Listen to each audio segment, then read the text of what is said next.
Bate-papo. Vamos conversar nesta manhã com a Juliana Demarque, coordenadora da Vigilância Epidemiológica de Lajeado. Vamos falar sobre os cuidados tão importantes com a contaminação e doenças causadas pela enchente. Juliana, bom dia. Bom dia, Moisés. Bom dia, Aline. Bom dia a todos os ouvintes. Juliana, a gente sempre fala muito passada a enchente, né? Começa a falar. Lá a gente, no meio do caos, a gente narra alguns cuidados, né? O Moisés tinha um olhar atento em dizer que esta seria uma enchente que muitas pessoas que nunca viveram, que nunca tiveram que passar por isso, de limpar, de entrar na sua casa com água, passariam por isso pela primeira vez, e ele chamava atenção para a utilização da bota, da luva, né? Mas também os relatos que a gente recebia, eles são justamente esses, de que a pessoa está lá, está inserida, está emocionada com o que está vendo, né? Abaladíssima, e que ou esquece ou daqui a pouco a luva rasga e o baile segue desta forma.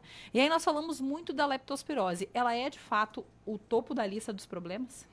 Na verdade, Aline, a gente tem inúmeros problemas relacionados ao pós-inundação, né? E essa, sim, traz uma característica bem peculiar, que é o volume de lama posterior a essa inundação e o período em que essa lama permanece nas residências, né? Foi um volume muito grande atingido e qualquer bactéria ou qualquer vírus, ele permanece mais tempo viável na lama do que propriamente na água corrente da inundação e da enchente, né? Então, os cuidados, eles precisam ser relacionados a esse pós-inundação, a essas limpezas. A gente tem, além da leptospirose, a gente tem os acidentes com animais peçonhentos muito presentes, né? Porque eles se deslocam do seu habitat natural. O que nos chamou a atenção até o momento também foram acidentes com animais potencialmente transmissores da raiva. Nós estamos nesse momento com 7 pacientes tratando profilaticamente uma possível contaminação por raiva. A gente teve acidente com morcego nessas limpezas, então as casas realmente caíram, deslocaram esses animais do seu habitat. Então a gente teve pacientes que sofreram acidentes com morcego, muitas mordidas de cães, né? Cães que não foram mais localizados ou cães que não puderam ficar em observação. Então esses pacientes todos estão tratando necessidade de soro e vacina antirrábicos por um período mais longo ali de tratamento. As doenças diarreicas agudas, então, principalmente relacionada a alimentos contaminados, as pessoas querem aproveitar os seus alimentos, né? Não querem jogar aquilo fora, mas a orientação realmente é descartar. Então, a gente tem percebido esse aumento, né, dos casos de diarreia, não ainda numa crescente significativa, mas sim já em decorrência da ingesta desses alimentos contaminados. Juliana, né? daí é importante, qual é o tipo de alimento? É o alimento que está fechado, é o alimento que está no pote, é o frio, é o pão, é o arroz, é o feijão, como é que é? Alimento que tenha tido contato com a água da inundação, com a água da enchente, o único que é possível aproveitar são os alimentos enlatados. Então, um pacote de arroz, mesmo que fechado, não pode? Não pode. O Joga pacote fora. de arroz, ele é poroso, né? E ele vai acabar absorvendo esta contaminação. Então, nem os pacotes de plástico, nem as latas, as garrafas de óleo vegetal, né? Que as pessoas pensam que é plástico, que não são lacrados, eles acabam contaminando. Então, o único alimento que pode ser utilizado, e ainda depois de higienizar a lata, são esses enlatados, realmente bem fechados. E se a lata teve qualquer avaria, amassou, está enferrujada ou alguma coisa nesse sentido, também deve ser descartado. Quanto a alimentos que estavam refrigerados e perderam a refrigeração, isso é fato, eles precisam todos ser descartados, frutas, verduras da mesma forma, papel, produtos que estejam em embalagens de papel, papelão, tudo precisa ser descartado. A gente sabe que é uma situação difícil, mas é uma forma de minimizar futuros danos. Juliana, perguntas de leigo aqui. O arroz coloquei numa lata, já abri o arroz, coloquei numa lata. Eu considero ele um alimento enlatado ou é o enlatado que está fechado? Sardinha, atum? Isso, sardinha, atum, ervilha, milho, que estão nessas Feijão enlatado? latas hermeticamente lacradas, né? Tá. A partir do momento que eu coloco em qualquer vasilha, qualquer lata, enfim, que é possível abrir, já não está mais seguro. Descarta. Descarta. E, Juliana, uma fruta, uma verdura que tenha tido contato, né? Uma fruta que está lá no pé. Que a gente sabe que, bem na verdade, quase não sobraram, né? Infelizmente, as árvores, nem as frutíferas ficaram de pé. Mas tendo contato também não pode. Também não pode. A orientação é descartar o que sobrou nas hortas, como verduras, enfim. A orientação é descartar. E mesmo o que agora eu estiver comprando no mercado, né? Frutas, verduras que a gente estiver comprando, a orientação é que se deixe pelo menos 30 minutos numa solução de água com água sanitária para realmente garantir a desinfecção desse alimento. Importante. Essa é a dúvida, né, Aline? Como descontaminar a casa? Qual o produto utilizar? Tem aquela água sanitária com cheiro, que me parece que essa não é indicada, né? Indicada é a outra, que não tem o cheirinho, é a utilização de álcool. Como é que faz a desinfecção do ambiente? E daí o Moi tá falando aqui das paredes, do piso, né? Quem tá fazendo... Tirei a lama. Dei aquela lavada primeiro com jato e depois o que eu faço? Isso, a orientação então é fazer essa limpeza inicial, retirar toda a lama, toda a sujidade aparente. Então a gente vai utilizar ali água e algum produto, algum sabão, algum produto nesse sentido para ajudar a eliminar também essa parte gordurosa que fica nos ambientes e nas paredes. E depois a orientação é um pano, né, passar um pano em todas as paredes, móveis, enfim, com água diluída, então água sanitária, hipoclorito de sódio diluído em água. Existe uma diluição específica quando a gente fala tanto em desinfecção de ambiente ou quando a gente fala em desinfecção de alimentos. Então, é preciso esse cuidado também na diluição do hipoclorito. Não pode ter cheiro, então tem que ser realmente a água sanitária sem cheiro, a água sanitária tradicional. O ideal é que ela tenha uma concentração ali de hipoclorito entre 2 e 2,5%. Isso está descrito no rótulo dos produtos, né? A concentração. Mas é o produto que a gente compra no mercado. É o produto normal que a gente compra no mercado, sem nenhum tipo de aditivo, de perfume ou outro produto. Muito importante as pessoas terem o cuidado, não misturarem produtos de limpeza em casa. Então, as pessoas às vezes pensam que se eu misturar um sabão em pó, um detergente com a água sanitária, eu vou fazer uma limpeza melhor. Então, jamais misturar os produtos de limpeza. Eu vou fazer a limpeza pesada com água e sabão e vou desinfetar posteriormente com uma mistura de água pura e hipoclorito. Aline, a gente vai ter que falar, e as pessoas têm isso no consciente e no subconsciente, né? Que aquela receitinha da vovó dá certo, ela não dá certo, ela não serve para nada, né? Não adianta fazer misturança. Pode até ser uma bomba, né? É. Assim, não faz bem. Juliana, a água, as caixas de água, a gente sabe que a água que está restabelecida agora só chega na nossa torneira, a Corsan só libera quando ela está potável. Mas as caixas, algumas tiveram contato com tudo isso que a gente vivenciou. Faz como? Tem que limpar também. Tem que limpar também. Então, a orientação é que essas caixas d'água sejam todas esvaziadas, lavadas da mesma forma com água, né? Água pura, sabão, enfim. Bem repassar esta água, encher a caixa e colocar também o hipoclorito e depois esvaziar esta caixa para fazer também a limpeza dos encanamentos das residências, que também, se a caixa d'água entrou água da inundação, essa água está no encanamento, os encanamentos estão sujos também. E aí depois esta água ela pode ser utilizada para a higienização da casa. Então a gente não vai simplesmente descartar esta água com o hipoclorito da caixa d'água. Eu posso utilizar esta água para auxiliar na limpeza do ambiente da residência. Juliana, para quem vai fazer a limpeza de sofá, de colchão, o que usa, como é que faz? É melhor contratar? A gente sabe que as pessoas não vão ter dinheiro para fazer isso, elas não vão querer se desfazer, porque tu olha ali aquele colchão caro, né, Aline, que às vezes tu tá pedalando ele ainda. Como é que faz essa limpeza? Esses produtos que acabam encharcando e que tem várias camadas ali, a gente não consegue garantir que eles foram efetivamente limpos, que eles secaram de maneira adequada. Aliás, a gente não está conseguindo nem que apareça o sol para secar alguma coisa, né? Então, é um tempo também que não está colaborando muito.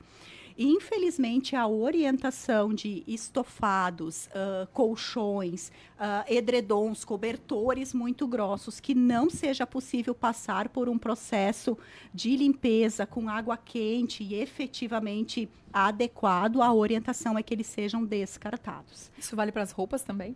As roupas, a orientação é que elas sejam tiradas a sujidade maior e, na medida do possível, lavadas com água quente. Tá? Isso já auxilia bastante a remoção ou a eliminação de qualquer bactéria que possa ficar. Juliana, louça. As louças, todas elas podem ser reaproveitadas, né? Então, o que for talheres, o que for vidro, né? Inox, metal, nesse sentido, elas podem ser higienizadas também com água e sabão e deixadas de molho ali por pelo menos 1 hora numa solução com água e hipoclorito. E elas podem ser reutilizadas. Não precisa passar água quente. Não precisa passar água quente, desde que elas fiquem nessa solução com água e hipoclorito. Plástico também? O plástico ele é mais poroso, né? Então o plástico ele acaba absorvendo esses agentes infecciosos e dificilmente a gente consegue eliminar do plástico essas situações. Então hoje o que a gente orienta que pode ser utilizado são realmente essas talheres, né? Material de inox e vidro. Casos extremos, por onde se dá o contágio?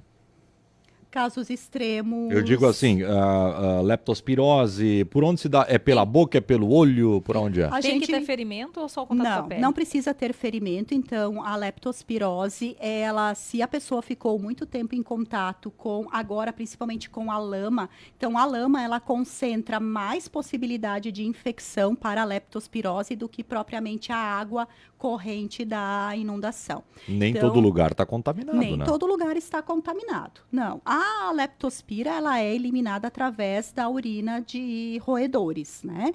Então, onde tem a presença desses roedores, pode haver a contaminação pela leptospira, causadora da leptospirose.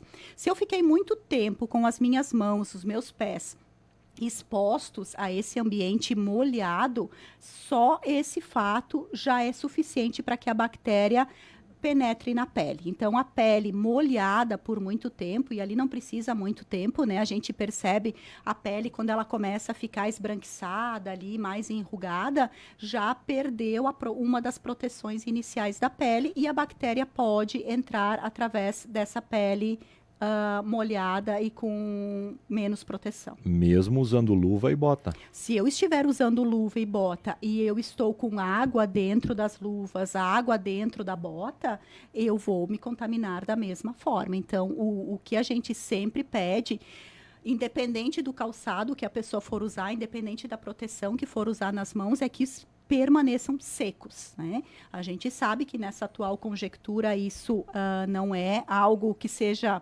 plenamente possível, mas na medida do possível é isso.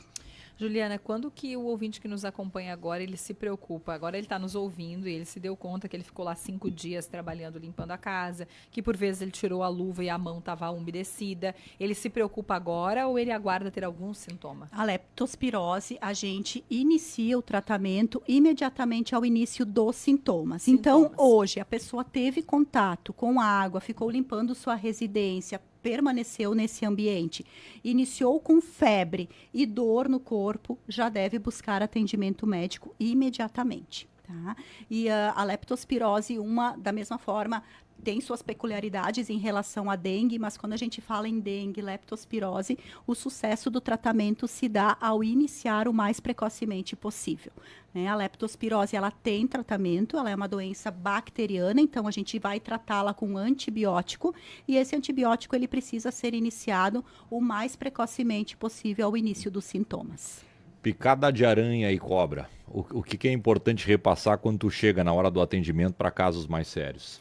Hoje a gente tem, então, as unidades básicas estão todas atendendo, temos a UPA também, picadas de cobra e aranha, o serviço de saúde ele vai avaliar, nós temos o CIT atendendo 24 horas, né, que é o Centro de Informações Toxicológicas, e dependendo da serpente ou da aranha, a gente vai instituir o soro antiveneno para esse paciente. Então, o caso ele vai ser avaliado, o paciente precisa buscar atendimento imediato, quando possível, levar junto, tentar capturar e levar o animal, né? Mas mesmo que não tenha visto, mesmo na suspeita de uma picada de animal peçonhento, deve-se buscar atendimento médico para avaliar essa necessidade.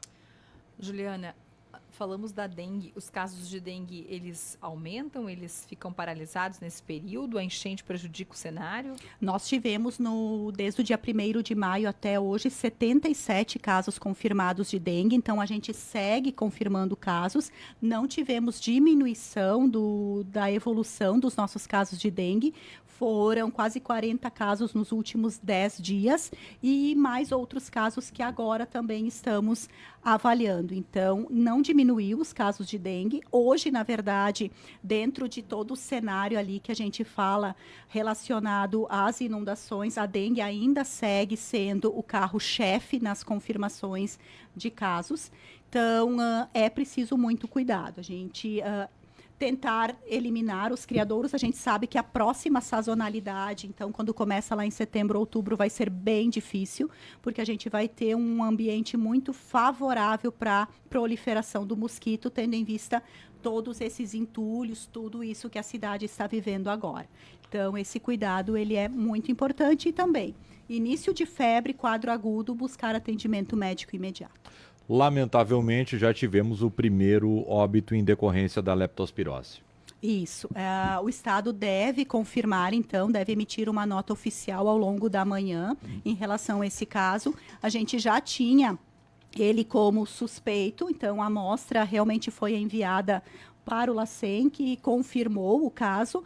E um paciente que tinha um histórico de comorbidades, buscou atendimento médico já ali no 3º, 4º dia de início de sintomas. Então, a gente reforça aqui a importância de buscar atendimento médico já no início dos sintomas, para que seja feita uma suspeita adequada e o tratamento já instituído. Pacientes idosos com alguma doença de base, com comorbidades, tendem a evoluir de forma mais rápida e mais grave também a leptospirose. Muito bem, Juliana. Certamente a gente volta a falar em algo. Esquecemos de algo importante? A gente tem também a hepatite A, né, que é muito comum nesses momentos. Então, ela é uma doença infecciosa e ela está muito relacionada à ingesta de alimentos contaminados, né? Então, importante salientar também a importância da ingesta de alimentos em relação à hepatite A. Sempre, então, descartar todos os alimentos e fazer essa higienização dos produtos in natura. Hoje, a orientação é, na medida do possível, cozinhar todos os alimentos, né? Evitar, nesse primeiro momento, comer alimentos crus, né? Para que a gente também diminua essa possibilidade da hepatite A. Eu não sei se isso é mito ou realmente a indicação é essa, de não tomar mais a bebida na lata, na garrafinha. Sim, essa garrafa externamente, essa lata, né, quando a gente fala em garrafa é importante, tá? A tampa da garrafa não veda o produto. Então, esses produtos que são em garrafas, também, eles, se tiveram contato com a água da inundação, devem ser descartados.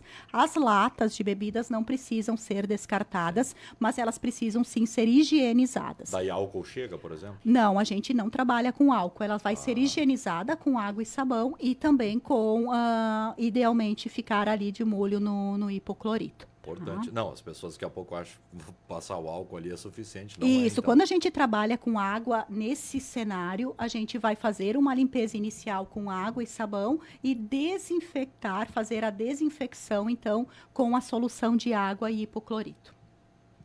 Juliana, muito obrigada pela tua disponibilidade de estar conosco. Certamente logo ali a gente volta a falar sobre cuidados, né? Acho que a cada momento outras pautas surgem em decorrência de uma situação tão grave como essa que a região viveu. Muito obrigada. Agradeço a oportunidade, estamos sempre à disposição. Obrigada.